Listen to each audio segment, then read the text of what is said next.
In all of BioWare's time, November 2009 and January 2010 were the company's greatest success critically, commercially, and publicly. Refining the team's development structure, optimizing their technology, and utilizing the benefits of their new partnership resulted in BioWare's most acclaimed video game to date.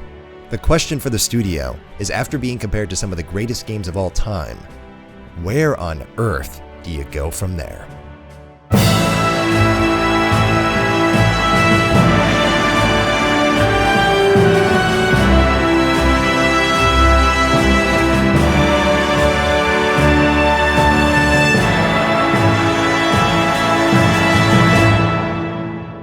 Mass Effect 2 was a smash hit for its developer and publisher, but there was a portion of BioWare's audience that didn't care for the game's removal of its RPG elements.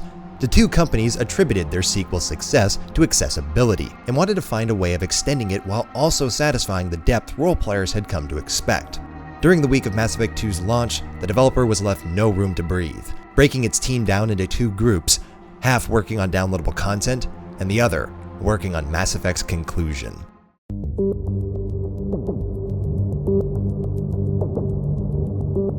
The little time between Mass Effect 2's launch and Mass Effect 3's development was enough for multiple changes to BioWare's development and leadership. The company's expansion between the original Mass Effect to its sequel was colossal. 2 years into their partnership with Electronic Arts, they'd been tasked with making a Star Wars MMO, forming a new studio in Austin, Texas, founding BioWare Montreal to handle the overflow, and merging BioWare with Mythic Entertainment in order to have BioWare in charge of EA's entire RPG division. Greg Zeschuk, during his retirement in 2013, described it as the EA bear hug. And this growth had its effects on every department, including the Mass Effect 3 development team. Drew Karpyshyn left during Mass Effect 2's production to work on the Old Republic. Armando Troisi also left to work on some sci-fi shooter, and Jack Wall departed to score some military shooter. And BioWare's expansion led to new team members from writing to gameplay. But the greatest challenge in Mass Effect 3's development was its schedule. BioWare struck a chord with Dragon Age Origins and Mass Effect 2. With the amount of attention gained, EA wanted to capitalize off of everything the developer had to offer immediately. This is what resulted in Dragon Age 2, The Old Republic, and Mass Effect 3 all being scheduled for release in 2011. But Dragon Age 2's development of 18 months compared to Origins' 5 years resulted in a rushed production that met with half the sales of its predecessor, and The Old Republic, despite all of its hype, marketing, and estimated $200 million budget, was unable to nudge World of Warcraft off of its mighty throne. With fall 2011 hosting Skyrim, Dark Souls, Arkham City, Modern Warfare 3, Uncharted 3, Gears of War 3, and EA's own Battlefield 3, Mass Effect 3's release date was pushed back to March 2012 during the game's reveal at E3 2011. But Mass Effect 3's delay hadn't changed the early production, which would have had to account for the game's brisk development. With only a few more months than BioWare's Dragon Age 2 team, despite making the largest Mass Effect entry yet in scope, story, and budget. The developers were tasked with making double the work in half the time, regardless of its possibility. BioWare Montreal's multiplayer spinoff was canned in favor of a built-in co-op feature capable of reusing more assets and code. The Hammerhead's inclusion was removed. Battling on Palaven was removed. Taking back Omega was removed. And much more had to be cut or trimmed down in order to fit within Mass Effect 3's schedule. Even with the team's expansion, the extra time gained from their delay was consistently spent working around the clock. 90-hour work weeks were the norm, right up until the game's final moments.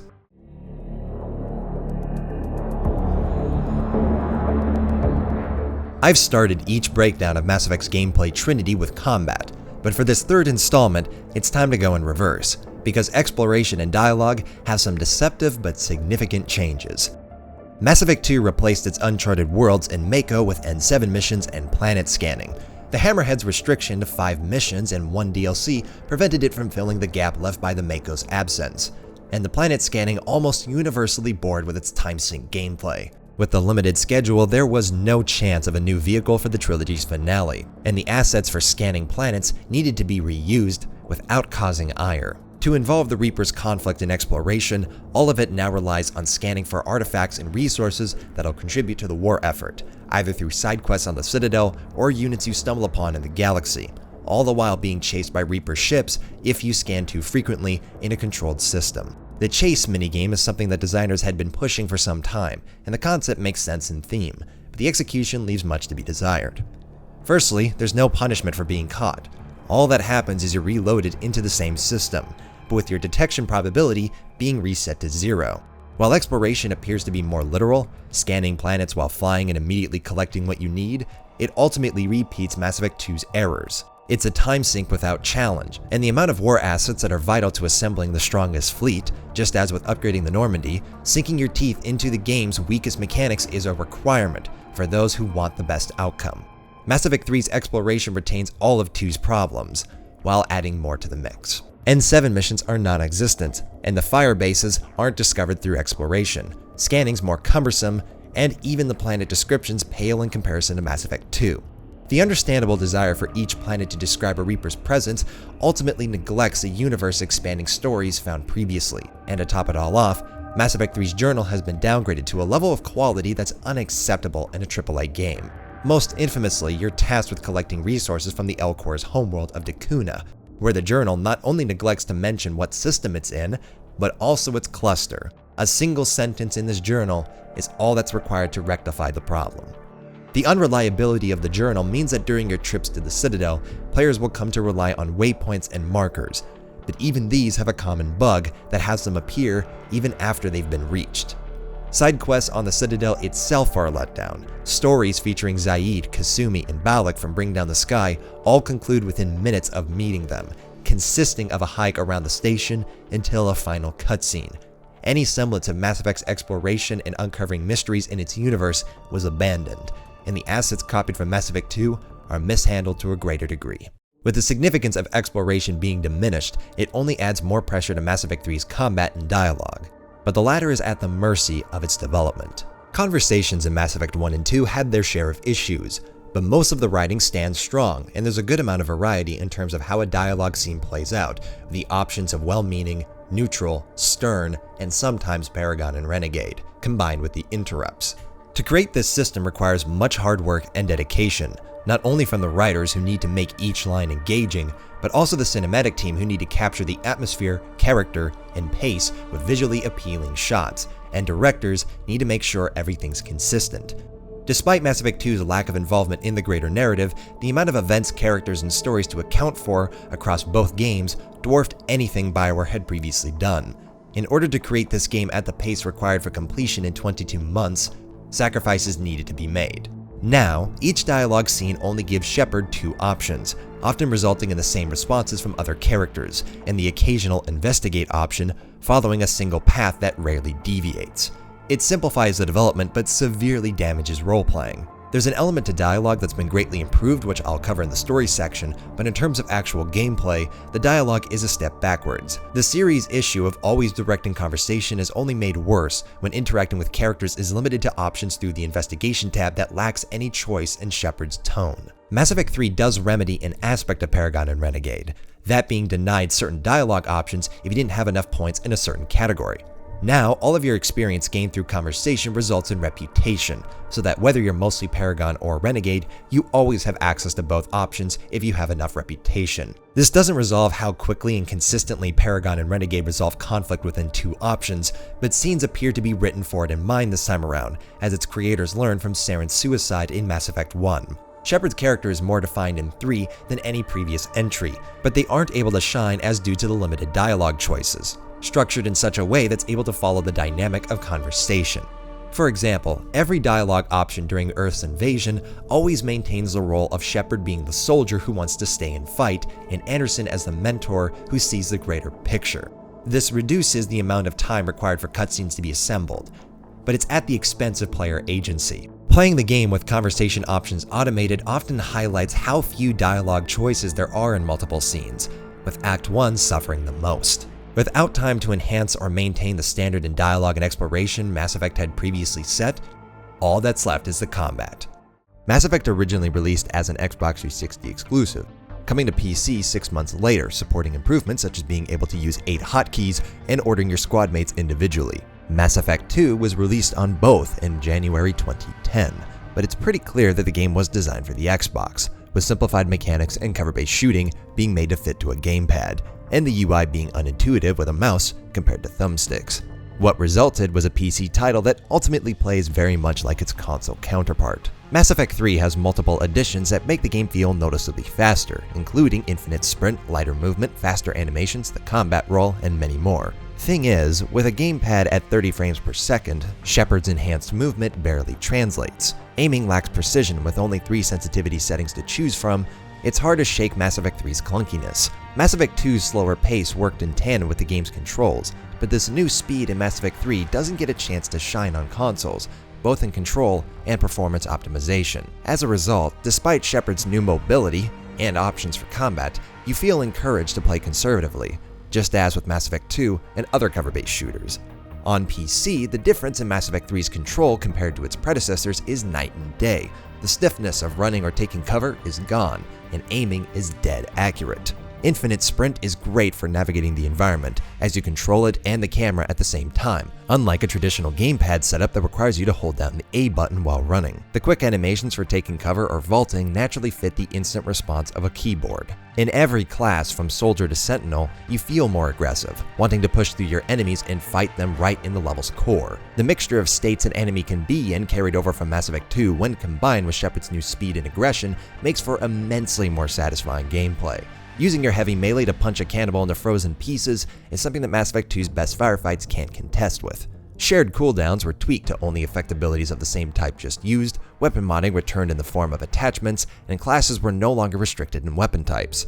It allows players to use more of the weapons and abilities that existed previously on top of what's new. Weapons are no longer stat-based top trumps like in Mass Effect 1, and they don't lack selection as in Mass Effect 2. All of these contribute to the game's more visceral impact, but there's a reason for bringing up the differences between platforms. Mass Effect 2 had both shields and regenerating health, and I previously discussed the inherent design flaw of pitting a strong player character with regenerating health against enemies without them, where it degenerates every firefight into sitting behind a piece of cover and taking pop shots. The third game updates the system. Now Shepard's health only partially regenerates, with metagel required for a full recharge, and health is far more susceptible to damage than shields are, making a clear distinction between them. But with a majority of your enemies using hit scan based weapons, some of whom are powerful enough to kill you in 3 shots, all it takes is one bad move and you're in the dirt. With multiple enemies designed to keep you locked into cover and the gamepad's heavy use of snap to target aiming, it seems that the liberating speed and aggression in Mass Effect 3 on PC was made by accident. Which is a shame because with a few minor tweaks, Mass Effect 3's brisk pace could have been pushed to take full advantage of it, the most obvious being the game's controls.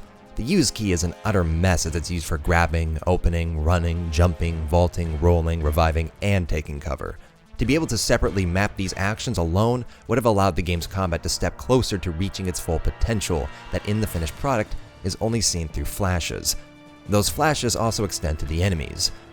There's 3 distinct forces fought throughout your journey: Cerberus, Geth, and the Reapers. Each faction has distinct classes. Where Geth Primes felt like normal enemies on protein bars, they and other enemy types feel unique. For story reasons, most of Mass Effect 3 is spent against Cerberus and the Reapers. The former has an entertaining mixture of slow-moving targets and speedy pests. The Reapers are built around suppression, from husks charging you in packs, cannibals firing at all times, and Ravagers and Harvesters raining hell upon you. The Geth is what's most similar to Mass Effect 2, with the return of Infiltrators, Pyros, and Primes. But whereas that game nerfed many of its most dangerous foes, characters like the Banshee bring a glorious return to that sense of tension. They're one of the few enemies in the game that punish you for the overused tactic of endlessly taking pop shots from cover. When they're in the vicinity, you have to move, requiring that you keep track of how many enemies and types are waiting for you to leave your position. A single Ravager in the distance needs to be taken care of before running from the Banshee. This dynamic combat, with tension that relies on the player's actions, is when Mass Effect 3's combat is at its best. Meanwhile, Harvesters, Primes, and Atlas mechs completely reverse this design, built as beefy targets capable of murdering you in an instant. Where the Banshee requires one to be aware of their surroundings and enemies present, a Harvester simply needs you to do more of what you already do: shooting and ducking, only for a much longer duration. Being able to hijack a mech is neat, and the self-destruction of the Geth Prime is satisfying, but the former is a tactic you have to go out of your way to accomplish with little payoff, and the Prime's explosion doesn't excuse the tedium in destroying them. It's something that the game itself battles on occasion. Ditching Mass Effect 2's heavy weapons category, now there are temporary power weapons placed in certain arenas, but it's used in an amateur fashion of presenting false tension. An attempt to make the player feel threatened when multiple Geth Primes show up and feel empowered in killing them all with heavy weapons located in the area. But in practice, this only narrows down the sandbox that BioWare has created. Handing the player a win button is far less engaging than putting the pressure on and forcing their creativity and combat prowess to ensure survival. Level design fluctuates in quality, but in terms of general firefights, BioWare's improved from Mass Effect 2, curing their habit of placing enemies outside of the player's boundaries and designing levels with enemy types in mind. Tuchanka and Rannoch offer the highest quality missions in both variety and design, adding twists to the core formula with overwhelming forces on Tuchanka's finale and the Geth Dreadnought's Shockwave. These twists work precisely because the core gameplay is retained during these sequences. For Mars, Citadel, and Thessia, the gameplay is left without any modifications, and their unique objectives are scripted set pieces that lack any influence from the player's actions, and they're not effectively masked. To revisit the opening, Shepard needs to hold off enemy forces until the Normandy arrives, and the game attempts to communicate the character's desperation by throwing dozens of enemies at the player with a limited ammo supply. However, the Normandy's arrival isn't triggered by a timed holdout. It's coded to the player's ammo count. It doesn't matter if every round was fired at the floor in less than a minute, the Normandy comes around just in time. And this uncharacteristically amateur design ironically hurts the experience for those with the story preset or an easier difficulty, because the less ammo you need to fire, the longer the sequence goes on. Even the additions to combat have unintended effects for level design and pacing. The limited memory of the Xbox 360 and PS3 meant that the game's additions to combat had to come at the expense of weapon holstering, forcing a load screen every time the game translates from exploration to combat. There's even turret sequences ripped straight from its competition, only without any intensity built around its usage or strategy in shooting. It's seemingly placed as a way to distract the player. There's even a ploy during Rannoch's conclusion to make the player think that they need to shoot this Reaper, but they don't.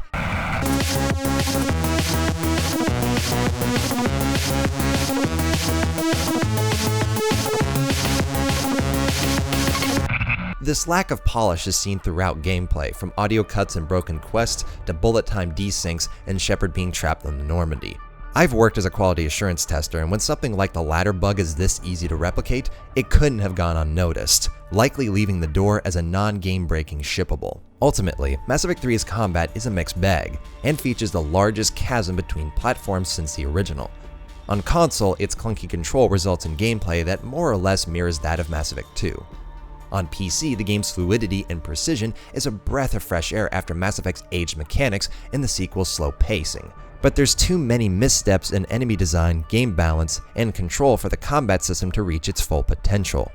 Killing a shield carrier with an explosive headshot never gets old, but rolling instead of grabbing certainly does. Mass Effect 3 has its improvements, but it's no longer the trinity of combat, conversation, and exploration that it started as.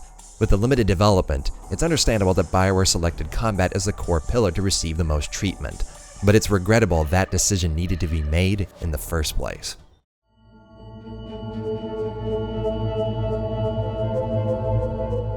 Mass Effect's opening created a simple but strong setup for everything the player would need to know about the galaxy they stepped into. Mass Effect 2's established the darker tone and personal involvement, and Mass Effect 3 enacts the hell Shepard's been trying to prevent all along.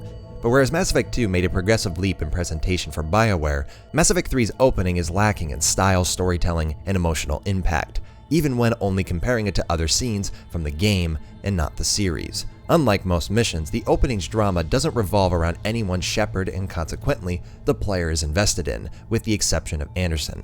Despite the global invasion, most of the emotion is wrapped around a child's death, but it's not connected to Shepard's actions. For all of Mass Effect 2's disinterest in developing Shepard's character, at least their death is caused by putting Joker's livelihood above their own. Had Shepard rescued the child from their dying parents, followed by witnessing their death, the game's drama would have been felt by the player instead of isolated to Shepard's character. The child's lack of interaction with anyone in the world had many theorizing he was simply a fragment of Shepard's imagination. But even if that were the case, the presentation is ham-fisted and artificial when compared to the game's best scenes. The lack of agency and disconnect from the characters is something that plagues the game's first act. I poked fun at Mass Effect 2's melodrama, but in this game's first hour, the conflicts don't have any spectacle. The Vermeer survivor's reasoning for distrusting Shepard isn't exaggerated or over the top visually, it's just nonsense, and makes a previously strong character come across as a childish fool. The elusive man's conversation swaps mysterious intrigue with one-note idealism of controlling the Reapers. The discovered plans for a Prothean superweapon is undeniably convenient, and Eva Core's foot chase only has a single outcome through gameplay. These issues repeat themselves throughout, and the artificial storytelling is felt during the Citadel attack, Thessia, and the Cerberus station. Tuchanka and Rannoch make plenty of compromises themselves, but they ultimately rise to the occasion and feature some of the best moments in the trilogy. Most importantly, these stories properly set up conflicts that Shepard and the player are invested in. Citadel and Thessia mostly suffer from the extensive rewrites of the game's script that took place during production. In attempting to retool many of the subplots left over from these missions and scenes that were dropped, it only makes these missions feel relatively rushed in gameplay and phony in storytelling. Cerberus were originally indoctrinated puppets of the Reapers rather than adversaries looking to control, and this was in place potentially as late as August 2011. Cerberus isn't fooling around. They're indoctrinated. They're capable of anything. Turning a sneaky tactic by the Reapers into a nonsensical Cerberus attack that's not explained, despite Shepard's desire for answers. The conflict between the Vermeer survivor and Shepard is a muted version of a conflict meant for Thessia that would have had the planet conclude a betrayal plot and see Shepard having to decide between the fate of the Vermeer survivor and Liara, rather than forcibly pushing the narrative's low point before a final battle. The changes made to Tuchanka and Rannoch were just as significant, but unlike the Citadel, Thessia, and opening, they managed to retain diverse number of outcomes and, most importantly, involve Shepard and the player emotionally. Morden's desire to correct his actions are far more relatable than Kai Lang's taunts. The desperation of the Quarians against the Geth is far more relatable than Ashley's concern for Shepard's ties to Cerberus. Saying goodbye to Grunt is far more tragic than watching a kid's shuttle blow up. Nearly everything in Mass Effect 3's script was retooled, and the franchise's best and worst writing has come through the other side. Kasumi's side quest has me cringing in pain from Shepard's jellyfish line, while Legion's top-heavy comment has me on the floor in laughter. Cortez's message from his dead lover is one of the most poorly written death notes I've witnessed. Meanwhile, Thane's final moments reduce many to tears. What's taken a more general hit is the presentation of this story. Mass Effect 2's cinematics were top-notch, and hold up many years later with only the occasional glitch. They spoke to each character's personality and had the visual beauty and slick editing of a TV or film production. The loss of Romana Troisi is felt with the game's editing and camera work not being nearly as professional or eye-catching, and often riddled with cliches, such as the opening where Shepard walks back just so he or she can turn around and say good luck before staring out of the Normandy again. The inferior camera work is likely due to limited time, as the sound design has also taken a hit in these cinematics, despite Rob Blake being the audio lead as he was on Mass Effect 2. The detail and sound design from that game is frequently absent. The lack of atmosphere or theater in the sound is also felt in the music, and there's a possible explanation for it. Previously, the music would go through Jack. We'd write tunes and Jack would kind of get a chance to listen to it first. On Mass Effect 3, BioWare was kind of the music director in a sense. So we would write tunes that were assigned to us, and BioWare would basically just be the direct end point of that feedback loop. Without a lead composer to shape Mass Effect 3's sound, there's a real lack of consistency. That's not to say the music isn't great. Quite the opposite. Every composer brings some of their best work to the project.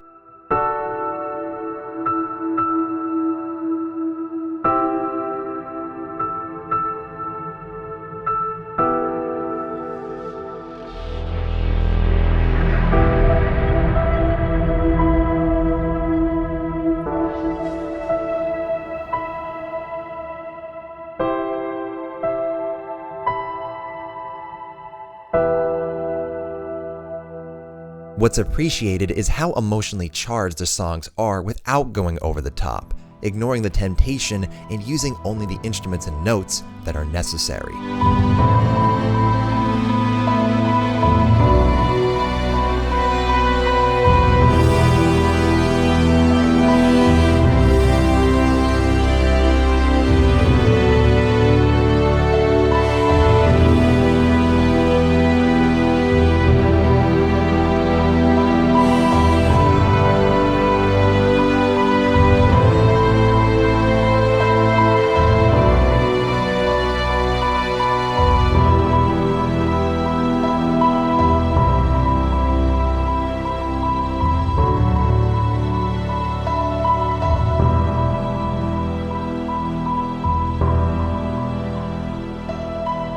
But the consistency and direction from Mass Effect 2 has been eradicated with the absence of Jack Wall or anyone else to fill his role as lead composer. The result is an overabundance of songs reused from Mass Effect 1 and 2. And while there's perhaps a case to be made for the Elusive Man's theme, even if it gets old being heard every time you debate him over comm channels, the rest of the recycled tracks begin to discredit that.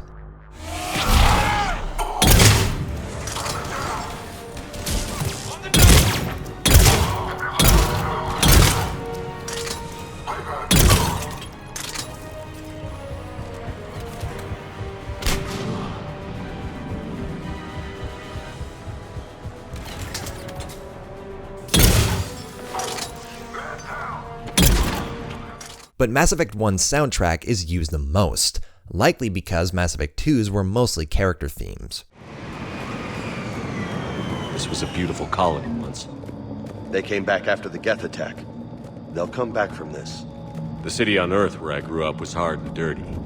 I can see it as a war zone. Eden Prime doesn't deserve this. Using these tracks from Mass Effect 1 appears to be a sensible callback to the original, but the same track is reused on Tuchanka.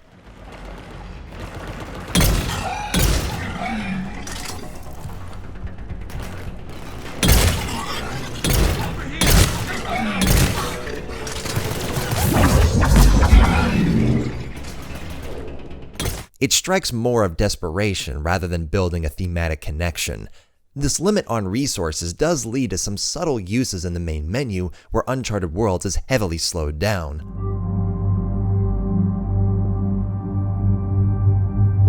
And Vigil can be heard faintly in the war room.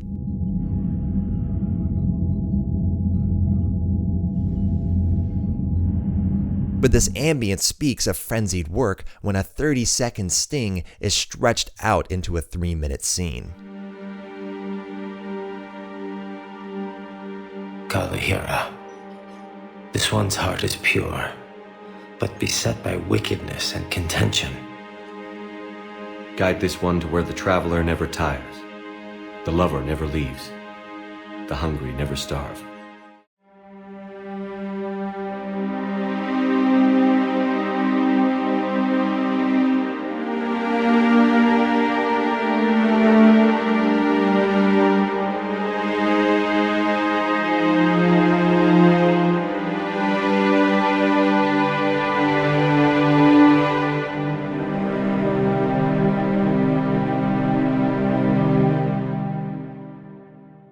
I don't believe it's common practice for sound designers in a AAA studio to use the same process as myself when I don't have music that properly fits my timeline.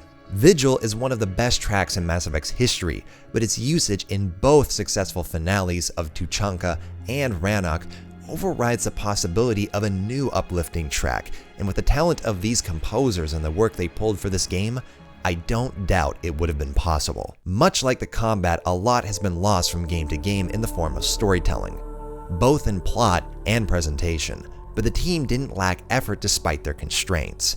One of the unquestionable improvements in Mass Effect 3 is the banter and interactions between your squad mates and crew members. Whereas Mass Effect 1 and 2's banter was rare and mostly consisted of dialogue through conversations you engaged in with characters who remained in their place at all times, Mass Effect 3 uses auto-dialogue to allow characters to converse with each other and be found in different locations on the ship after certain missions.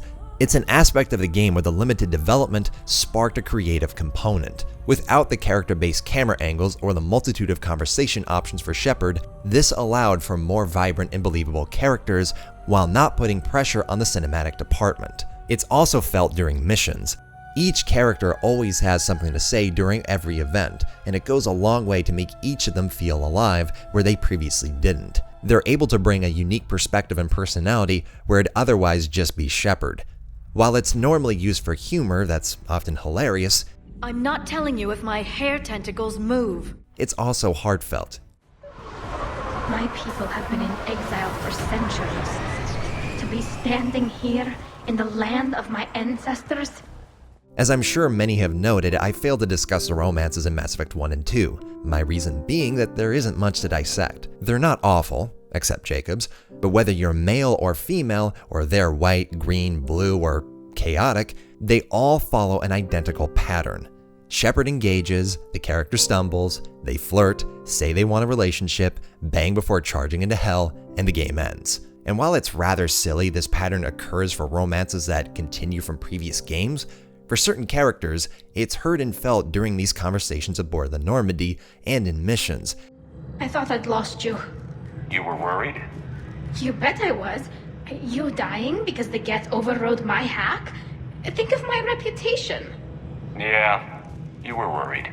Which helps the believability of the connection between Shepard and their love interest. While Shepard's development is rather minimal, he or she feels the most like their own character when compared to Mass Effect 1 and 2. They're asked more personal questions and are able to discuss the effect the war is having on them. It's a significant step in the right direction, especially in regards to being revived in Mass Effect 2, where they're not sure if they're truly themselves. But these are themes that should have been explored previously, and because they weren't, Mass Effect 3 doesn't have the time or story for these questions to be explored or answered. And what does exist for the character is rather cheap. The dream sequences are arguably the most tacked-on sequences of the game, obnoxiously limiting gameplay chasing after a kid that, as discussed, Shepard isn't responsible for. The dreams attempt to unnerve with its slow rendition of Clint Mansell's music, and using the child to represent all the people Shepard couldn't save. But without characters that players have a connection with, these sequences fall flat. Only the occasional voice of characters that die over the course of game are heard, rather than seeing them in the dreams, or using characters like Anderson to foreshadow their fate ahead of time.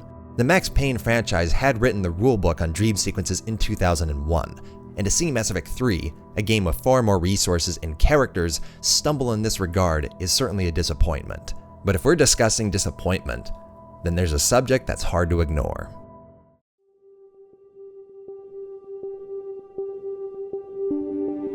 Mass Effect 3's ending is one of the most controversial and unexpected events in gaming history in regards to its execution, response, discussion, and conclusion. Virtually everyone and their dog has analyzed this finale, but as discussed, Mass Effect 3's lack of polish and rushed execution is seen in multiple areas from the opening minutes to its main quest in both story and gameplay. That didn't prevent it from having its moments of brilliance, but in regards to the ending, the cracks were beginning to show long before Shepard faced Marauder shields. It specifically felt at the Cerberus base, when Shepard encounters the Prothean VI once again, where the program says that the Citadel is the catalyst and it's been moved to Earth. Off-screen, in 3 lines of dialogue. The reason Vigil's twist, that the Citadel is a mass relay, works is because it adds to the list of revelations we had been gaining up until that point. It wasn't a contrived notion to think that the Reapers who created the relays and the Citadel would set it up as a trap, whereas the jump with the Catalyst is strained due to the amount of leaps the story needs in order to set up its conclusion. In 1 minute, it's revealed that the Citadel is the catalyst, the Illusive Men has taken control of the station, moved it to Earth, and that Kai Lang was sent to kill you, while the base is being attacked by an Alliance fleet. It's absurd, poorly explained, and paced like zero punctuation instead of a space opera. But the piece de resistance is the mission on Earth itself. The excitement felt upon witnessing the largest battle in this universe is short-lived when cutscenes copy and paste shuttles, vehicles, weapons, and soldiers, and it only worsens when gameplay begins. The environment lacks any visually stimulating imagery. The level design is claustrophobic and lacks any gameplay twists. The enemy spawns are remarkably amateurish, often placing enemies in a single spot. The final arena plays like a discarded multiplayer map with its 3 main structures and power weapons. The art style lacks cohesion, borrowing the Mako one moment and placing red phone boxes that are twice the height of a human the next. Indoor environments copy and paste gray bookshelves and hallways, there's no music for a majority of the mission, and the only track that does play is a generic combat loop from the opening. And the context for the mission itself is equally contrived as the Catalyst revelation. The gameplay in this mission slaps away all regard for pacing, tension, or atmosphere. You're forced in between saying goodbye to your crew onto a turret in order to shoot a few targets, presumably to prevent the player from being bored, inadvertently achieving the opposite.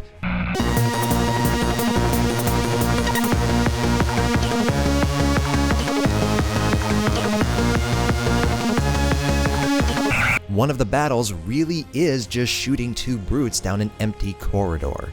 The final arena adds tension not through level design context or a boss, but by spamming Banshees and Ravagers like you're on Platinum. For all of Shepard's heroic speech and the goodbyes to your squad mates, this level is of the lowest quality in the entire game. There's no doubt it had to have been cobbled together out of the little resources left available. It's confirmed not only by the hideously desynced cutscenes,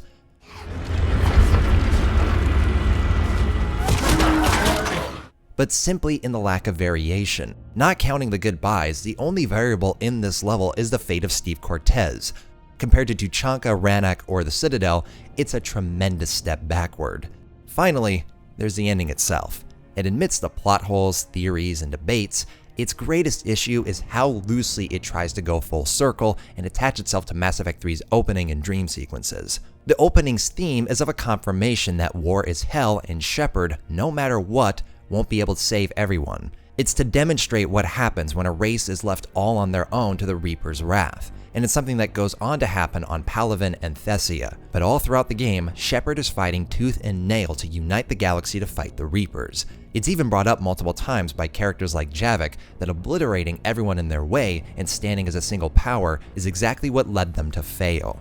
Even in the game's final mission, Shepard's speech is entirely dedicated to this theme, this pride in uniting the galaxy, not by might, but by peace and respect. But with 15 minutes left, the game revisits the opening theme that war is hell, and 10 minutes after that, the game brings a theme thought to be concluded on Rannoch of synthetics versus organics. The tone is switching in sync with these theme alterations, beginning Earth's battle with unity and heroism, moving into gritty desperation, and ending with ominous uncertainty. Mass Effect 3 isn't flawless, but post-Mars, the game's tone and themes were very consistent, and it's why, quote, Mass Effect 3 was perfect until the last 15 minutes, unquote, is a popular saying. The ending switches gears not once, but twice in the span of half a level. But even in regard to the game's limited budget and time, there's plenty of missteps under the circumstances. Something that the extended cut damaged was the final push. Lacking so much, this is one of the few aspects of the original mission that was great. Everything was riding on this. The fate of every single living man, woman, and child across every species, planet, and solar system in the galaxy hinged on this push to the Citadel. It's a white-knuckle moment and one of the few occasions when the set-piece design works in favor with Mass Effect 3's gameplay. But the extended cut breaks up the suicide charge with a cutscene that sees the Normandy coming from orbit in 5 seconds to park in front of Harbinger and pick up Shepard's squad mates. The goodbyes are written and performed well enough to weep, but the contrivance of the scene stretches the sequence out for too long. And the heartbreaking goodbye would have been far more effective if the squad mates were injured in the vehicle crash, and Shepard has to say goodbye before landing on his feet with their love interest behind and charging headfirst into hell. The extended cut also deliberately adds sound effects and visual oddities to add to the indoctrination theory that it debunks, in a clear attempt to stir conversation online. Shepard. This ending was being altered and adjusted up until November 2011. The game's original release date, and it's evident that the leads wanted to end on a thought-provoking dark note rather than the satisfying but predictable victory used in Knights of the Old Republic and Dragon Age Origins. This darkness is primarily heard during the game's final song. Notice the sinister closer,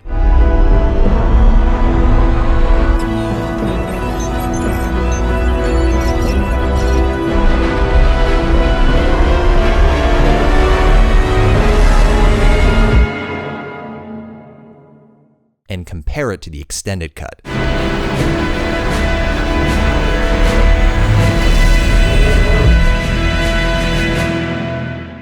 BioWare hadn't satisfied the community with its concepts or ideas in the finale. But an even greater issue, BioWare hadn't communicated their basic intentions to the player, leaving them to imagine the worst fates to the characters and galaxy they fought to save. Mac Walters certainly accomplished the mountain of speculation, but based on the changes made to the extended cut, not the speculation that was desired.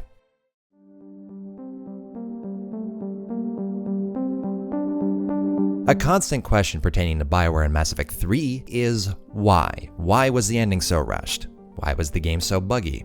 Why is there so much auto-dialogue?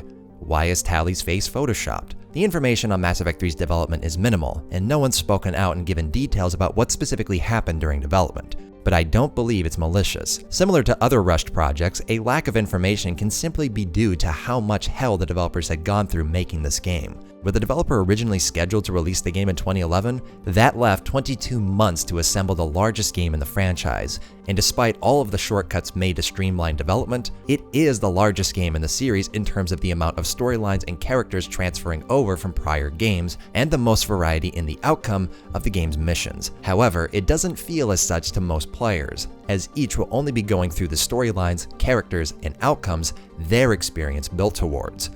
Nearly every aspect of the game, from dialogue and exploration to level design and combat, is constructed as such to make the fastest development possible, and it's only further hinted by what was and what wasn't carried over from the game's early script. I mentioned that with the story change to Cerberus, the Citadel coup attempt doesn't add up, and the developers had a mission taking place on the Turian homeworld of Palaven. So why not cut the Citadel and replace it with Palaven? It should equate to the same gameplay time. But it's never that simple. One level on the Turian homeworld would require completely new assets, environment art, sound effects, levels, stories, and integrated dialogue with each squad mate and Shepard. Compared to the Citadel, which already exists as a hub world, allows you to reuse assets, and on paper, it allows players to feel the effects of the war, visually and through NPC conversations, while only having to make minimal changes to the hub itself after the mission is complete. When you look at Mass Effect 3's production and design choices through this lens, everything in the game begins to make a lot more sense. Why do non-existent weapons appear? Because it saves time mocapping a scene once and pushing animators to work on other scenes requiring their expertise. Why is Shepard's dialogue restricted to 2 options? Because it allows conversations to follow no more than 2 story paths, and often can be slimmed down to 1, and makes it far easier to slip in dialogue from squad mates when Shepard's control of conversation is limited. Why use multiplayer maps in the campaign? Because you don't need new levels and environments that need to be created, textured, lit, programmed, and tested. It's certainly efficient, but not desirable, and it's doubtful that concluding some storylines through email or Twitter was the intention for all these years. Mass Effect 3 makes an awful amount of missteps, some of which prevent the Milky Way from being brought up ever again. But as with Halo 2 and Metal Gear Solid 5, I do have some sympathy for the men and women who busted their ass 90 hours a week for months on end to make an inferior product than what was imagined. It's every artist's nightmare, and while I'm glad Mass Effect 3's ending sparked some fascinating discussion and brought attention to some fantastic gaming analysis and content creators, I wish Mass Effect 3 didn't need to be the game that started it.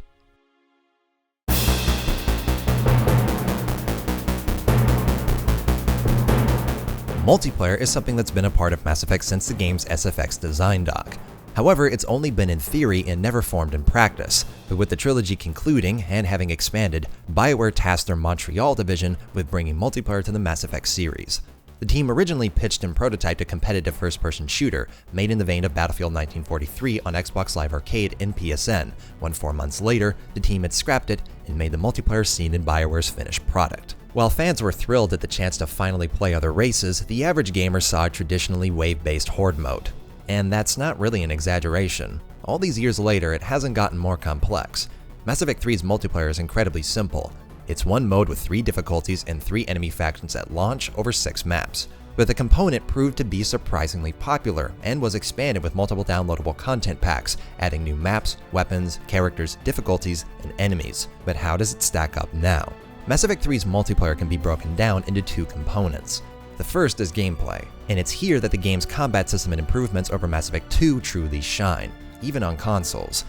In single player, the game's at its best when banshees are chasing you, enemies are laying down covering fire, and you're mixing all of your abilities, be they tech, biotics, or ammo. But those moments are relatively few to the battles you're in complete control of from chest-high cover. In multiplayer, enemies are more abundant, varied, and threatening by comparison. But brilliantly, even during the game's early waves when they're not, the loop-based map design and unique alterations to characters make aggressive playstyles more viable and enjoyable. And it's something that the game only encouraged with its content updates, from the Krogan Sentinel's Hammer, N7 Sword, or Batarian's Gauntlet. This more aggressive playstyle is combined with the increased enemy numbers and difficulty. It's possible for 4 individually skilled players to handle silver, but gold requires some serious teamwork, and platinum is just completely insane. The gameplay sandbox comes alive here, with players combining their abilities and enemies changing the dynamic of said players. Fast, squishy characters are brilliant from mobs of enemies, but when beefy primes or mechs arrive, the spotlights move to whomever carries an M98 Widow. And matches are intelligently paced, striking a balance between resolving too quickly or dragging on. The importance of this is often overlooked, but at the time when most wave-based modes were intended for custom lobbies, making a mode built for 10 waves out of the box was a smart move from matchmaking. The increased speed and chaos in the battlefield does bring some attention to the game's problems regarding the spacebar, frame rate on consoles, and infuriating enemy types, but in general, Mass Effect 3's multiplayer is a welcome addition to the franchise, and years later, manages to entertain. Frankly, my greatest issue with it from a gameplay perspective is being born in Vancouver. Reducing my hometown to a gray rooftop is unforgivable. Oh, shit! Take notes from Tony Hawk and at least let me throw a few husks into Robson Square's ice rink. So, Vancouver blasphemy aside, the gameplay holds up. But there's a second component to Mass Effect 3, and that's the unlock system. Unlike the progression-based system that flooded AAA gaming since Call of Duty 4, Mass Effect 3 opted for RNG loot crates the player obtains by purchasing in-game credits or microtransactions. Surprisingly enough, the system that's gone on to be found in everything from Battlefield to Halo 5 Guardians was spawned by this game. While weapons and characters are permanent, nearly everything else is a single-use power, similar to Halo 5's Warzone. When once you've used an ammo refill, damage boost, or modifier, it's gone for good. Your supply on resources will diminish with every use. As with every other game that's used the unlock system since, there's nothing inherently wrong with building up a profile of unique unlocks in terms of characters, weapons, and equipment. There's even some enjoyment involved in discussing with friends which unlocks each of you get, stirring a mixture of jealousy from yourself and envy from others. But what's more objectionable is how cynical the system is, and it's hard to tell if these were a creative decision from BioWare Montreal or an encouragement by Electronic Arts, as this game's use of microtransactions would be followed up by Dead Space 3 and many others. Unlike in the single-player campaign, it is impossible to purchase individual items. Due to people's outrage, BioWare eventually released packs that are specifically geared towards equipment, weapons, and characters, but needing to sacrifice 2 potential unlock types to have a better chance at unlocking one speaks to the amount of grinding required. And unlike the single-player, weapons max out at level 10 instead of level 5. And character customization is restricted unless you earn duplicates in more crates. There's up to 4 levels of each of the 8 ammo types, 3 levels for 7 weapon bonuses, and 3 levels for 6 armor perks. It's comical, and with every imitation that spawned from it, the amount of clutter is made to fill the game with as many unlocks as possible, all to get in the way of the things you actually want and hopefully make you impatient enough to speed up the process by coughing up the dough. And it worked. I've never spent a penny on this game's multiplayer, and I'm generally pleased with characters I've managed to obtain through sheer persistence.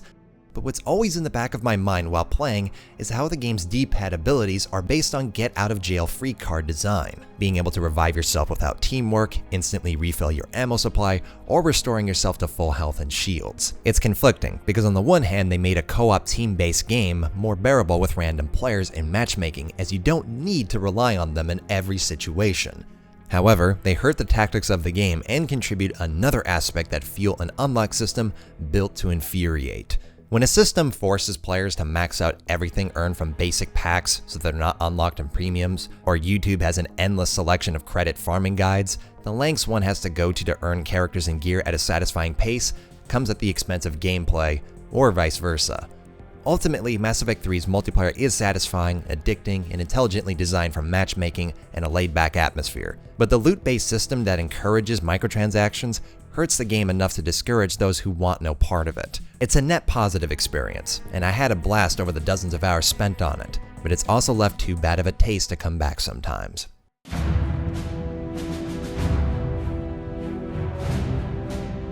Mass Effect 3 split up its DLC into paid single-player content and free multiplayer content. The support for the multiplayer was, like the component itself, surprisingly fleshed out, adding multiple twisted characters, maps, and enemies, allowing gameplay that wasn't possible in the single-player portion. To double the game's launch content without a dime required is commendable, but From Ashes was technically Mass Effect 3's first piece of downloadable content, Day 1. This sparked outrage before the game released, and rightfully so, as Zaid before him only required purchasing a new copy of the game, whereas From Ashes forced those who wanted it to buy the game's $80 collector's edition, or purchase it separately, even though the content is partially on the game's disc, and uses many assets in level, character, and story found in the game's script. Javik, Eden Prime, and the revelation of a living Prothean were all a part of the main quest, and subsequently moved to a side story of no consequence. It's a shame because what is in From Ashes is fascinating, well-paced, and well-integrated into the experience. Unlike Zaid, Javik does have his own dialogue scenes, and has multiple conversations with the rest of the crew.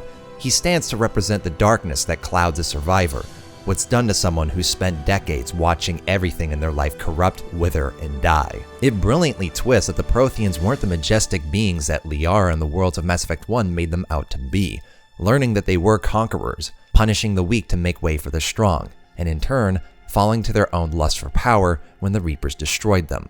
Javik's demeanor and personality is equally effective for both humor and heartbreak, much like the game itself. What's in From Ashes is great, and it's a shame that the business around it had to diminish its potential effects on the series and its fans. After the extended cut was released in June, Leviathan was the game's first real premium content released in August. Its atmosphere and tone is notable within the opening scene. The score by Chris Valesco and Sasha Dikasian is unnerving yet alluring, setting up the story to do the same. It's the closest the series has ever gotten to being a detective tale, combining it with a rollicking space adventure, chasing after an unknown creature that is neither friend nor foe. Its locations are eerie and unsettling, but beautiful, and it retools Mass Effect 3's gameplay in interesting ways, reincorporating objectives from the multiplayer and the Atlas mech for underwater diving. One of the best things it does is allow the player to explore the deep sea through gameplay, and while it's linear and the DLC's limited budget doesn't allow it to be fully explored, it's much appreciated, and does a brilliant job of selling the exact mood the team were going for. Leviathan is really enjoyable. What's questionable isn't so much the content itself, but rather its implications and implementation. Had Leviathan been a part of the main quest or a mission released in Mass Effect 2, it would have alleviated much of the confusion players felt during the trilogy's ending. It establishes a flawed program with false intentions that was the fault of a prior race of a galactic conquering species. But as this is DLC, it doesn't ultimately connect anything to the greater storyline, and is never seen again after its completion. And its 2 lines of dialogue in the ending sequence feel entirely detached from the rest. As Leviathan isn't referenced once in the game's original script, this fascinating story isn't able to connect to the greater narrative, because it was likely never intended to be a part of it. It's reverse storytelling, and it's a shame because what's here is pretty great. Adding to the long list of unfortunately cut content, Omega manages to resurface as Mass Effect 3's second premium DLC, allowing Aria to finally take back her throne. Similar to Mass Effect 3, while this DLC is technically the largest that BioWare put out for the series at the time, it doesn't feel like it. Without the selection of companions, a completely linear storyline, and minimal choices, you feel more like you're just along for the ride here. There is an interesting dynamic pertaining to Shepard at the end, where you can have a calming effect on Aria, encourage her anger, or have hers rub off on you. But the storytelling stumbles in many areas, mainly with its villain, enemies, and climax. The game attempts to reincorporate Saren's build-up with the villain, where he first appears to be a one-note stereotype that's revealed to have more depth behind him later, but the game throws away any sympathy for the character out a window in order to force in a climactic battle, and it only makes one want Aria to choke him, or worse if she doesn't. And the content builds up one of its new enemies as a horrific creature capable of ripping an entire squad to pieces, only for Shepard to single-handedly take on a horde of them minutes later, and again in the climax. The content is at its best when exploring and experimenting with character, and going as far as to add class-exclusive interrupts, which is neat, but these moments are minimal compared to the bulk of the content that's a linear shooting gallery. Omega's an awesome world and its visuals are fantastic, but the content only confirms that more isn't always better. Returning from the galaxy's roughest station, Mass Effect 3's content concludes with the cleanest, that being the Citadel. After the silence and damage control during the ending fiasco, giving further explanation with Leviathan, and adding what was previously cut, BioWare decided to finally let their hair down and said screw it. Citadel is not about justifying a genocidal AI or adding to the war effort. It's laser focused on telling a goofy mystery and celebrating the numerous characters Shepard has met along the way. The tone is immediately silly and self-aware, and only loses the silliness in a handful of instances, and that's not a complaint. The storyline building up to Shepard facing a clone of himself is played for laughs with constant in-jokes not only about the characters but the franchise itself, and for the most part, it's really well told.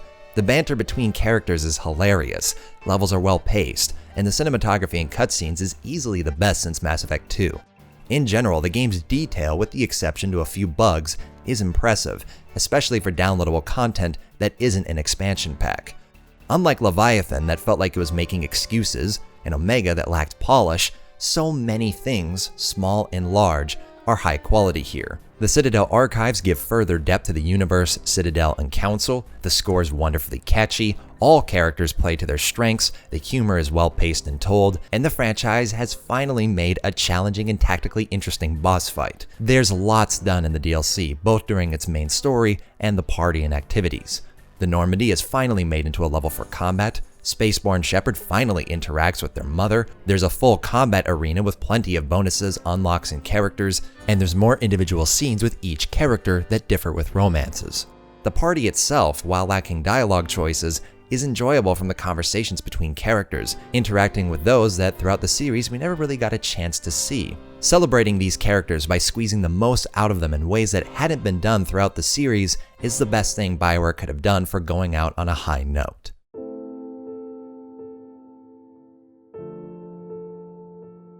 Mass Effect was a leap for RPGs of the next generation. Mass Effect 2 was a combination of action and character. Mass Effect 3 is a scramble, a shuttle made out of scrap, a chef's main dish from a microwave. It's BioWare's vision for the company working against its own project. Mass Effect 3 has many objective faults and legitimate criticisms to be made, but in researching the game's development, status of its publisher, and structure of the project, the team had everything against them. For all of the hypotheticals about what the game may have been with a different ending, or if the cut content managed to survive, the truth is Mass Effect 3's problems were far grander than a few story alterations or levels. The Dark Energy storyline still would have degraded all choices into A, B, or C.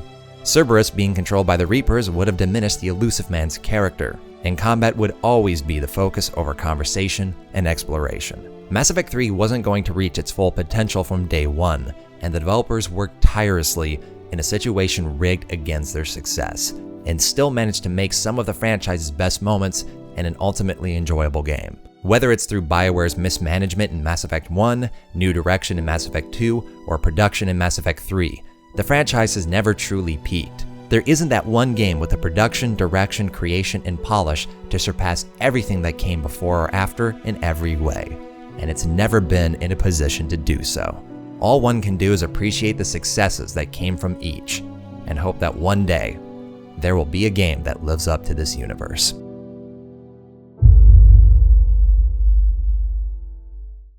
To all the new viewers from Facepunch, Reddit, NeoGAF, Polygon, Twitter, or YouTube, and subscribers and donators, sincerely from the bottom of my heart, thank you. You are the motivation and drive for me to continue my work into this channel that's vastly grown at a rate and scale I never imagined. What's next to receive the years later treatment is unknown, but there will be more in all forms of my content. If you enjoyed this series, check out my other videos. The latest episode of the All Skulls On podcast will be available soon, and you can always follow me on Twitter. Special thanks to Joshua Riddle, James, Aiku Petrupai, Keegan Chua, Jeff Powers, Tinfoil Pancakes, Kevin Cholzone, Reality Escape, Rob Baker, Aaron Esser, Comfy Hat, Andrew Kennedy, Tieran McCarthy, Scion of the Emperor, Johan Yang, Osage, Jeremy Von Amid, Kleinstiff, Frozen Farewell, Matthew Bingley, Alex Turnage, Jay Flint, Joseph Chung, Keaton Butlick, and my other wonderful patrons who helped make this video possible. All new patrons will appear in April.